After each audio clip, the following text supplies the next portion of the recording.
Once you've finished customizing your file and you're ready to upload it to the printer of your choice, there's a few steps we want to take to make sure you get the best quality print. So the first thing that we're going to do is we're going to save a fresh copy of your file to be your print ready file. We always want to save a new copy so that you can keep your old file as a backup if you ever want to make any changes. So first we'll go to File, Save As, and here we're going to change it to a PDF. That's going to be the format that's going to upload in the best quality for your printer. And then up in your title, I usually like to add the letters PR so we know this is a print-ready file. And we'll click Save. Next up, we've got our Adobe PDF settings box. So there's a few settings here that we want to make sure we check. The first thing we're going to do is set the preset to be press quality. This will make sure that the files attached and the encoding on your file is high enough quality to be printed by any standard printer. Now, the next thing that we're going to do before we press save is make sure that our bleed settings are correct. So if you have chosen press quality, your document bleed settings is going to be unchecked. But all modern printers want you to add document bleeds so that they can have a little bit of wiggle room when they're cutting your products. It's really helpful for them. So we're going to click Use Document Bleed Settings. We've already got your template set up with the bleed settings that will work for the majority of printers.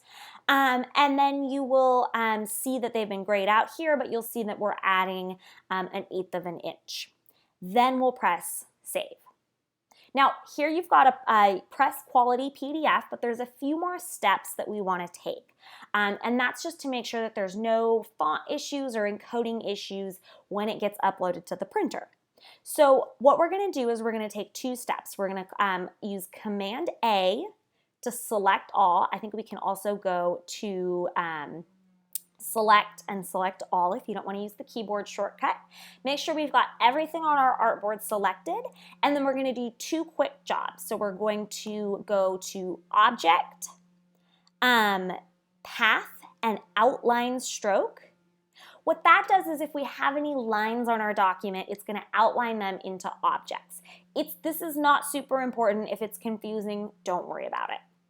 The next thing that we're going to do is outline our type, and this is important for a lot of printers. So we're going to go to File, Type, and we're going to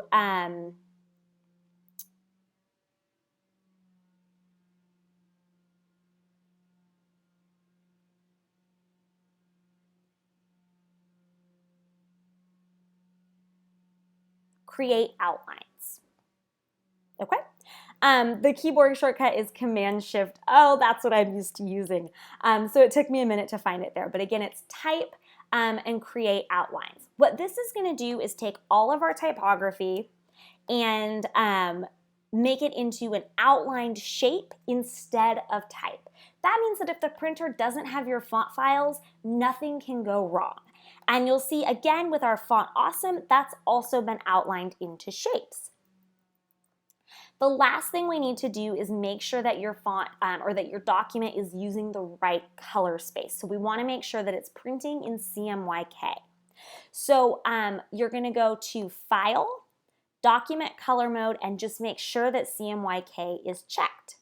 Once you've done that, you can save your file, Command S or File Save, and you'll be able to take this file directly and then upload it to the printer of your choice.